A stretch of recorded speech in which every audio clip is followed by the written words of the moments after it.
আগে ওরা ধরা এটাই তো দেখতে আসছি।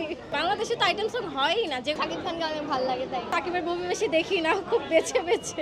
আমার বাবু তো উড়াধুরা গানের ফ্যান। ওনার যে কোনো ছবি আমি দেখবো। আগে ওরা ধরা এটাই তো দেখতে আসছি। আমি আসছি মেইনলি হচ্ছে আমার তুফানের গানটা খুব ভালো লাগছে। ওই গানটা আমি অনেকবার দেখছি, ওইটাতে অনেক রিলস বানানো হয়েছে।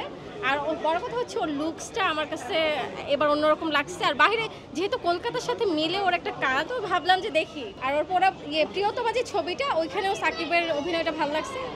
আমি অবশ্য সাকিবের মুভি বেশি দেখি না, খুব বেছে বেছে। প্রিয়তমা দেখছি গত ঈদে। শাবনুরের সাথে একটা ছবি আছে না, যে কি যেন একটা গান ছিল, দুঃখ দুঃখ টাইপের। ওর ছবি খুবই কম দেখা, আমি মুভি কম দেখি, আমি মুভি বেশি দেখি না। পুরো ধরে গানে যে ও সাদা শার্ট পরে যে লুকটা আছে না, তখন থেকে তাকে আমার অ্যাকচুয়ালি আমি দেখি না, মানে হ্যাঁ ওকে অনেক ভালো লাগছে ওই লুকে।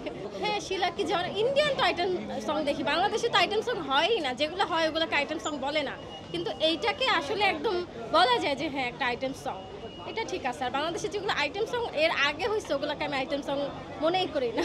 কিন্তু এটা যেহেতু মানে ভারতের যেহেতু প্রযোজনা, আমার কাছে এই জন্য মনে হয় রায়হান রাফি যেহেতু আছে, ওনার যে কোনো ছবি আমি দেখবো, ওনার ছবিগুলো ভালো হয় যদি আমি সময় পাই। আমি ইচ্ছারা ছবি দেখি না, আমি প্রত্যেক ঈদেই একটা করে মুভি দেখি। নর্মালি এছাড়া আমি মুভি দেখি না। আমি না দেখে রিভিউ দিতে পারতেছি না, যেহেতু আমি দেখি না এই মুভিটা।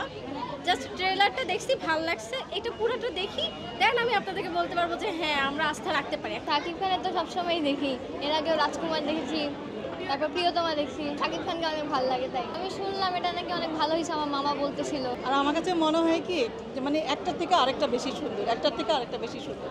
আশা করি এটা আরও বেশি ভালো হবে। তো অন্য ফিল্মের থেকে এটা একটু ডিফারেন্ট একটা ক্যারেক্টার কাজ করতেছে, যার কারণে আশা। রাজকুমার দেখলাম, তার আগে দেখলাম প্রিয়তমা। আমরা পরিবার সহ তুফান সিনেমাটা দেখতে আসছি, আমার হাজব্যান্ড, আমার বাবু। তো আমরা খুব এক্সাইটেড যে কেমন হবে। আমার বাবু তো উড়াধুরা গানের ফ্যান। হ্যাঁ, মেইন অডিয়েন্স হচ্ছে বাবু, আমি সঙ্গে আসছি। একে তো ঈদের আরেকটু বাড়তি আমেজ পাওয়ার জন্য, আনন্দ পাওয়ার জন্য এই তুফান দেখতে পরিবারে চলে এসেছি।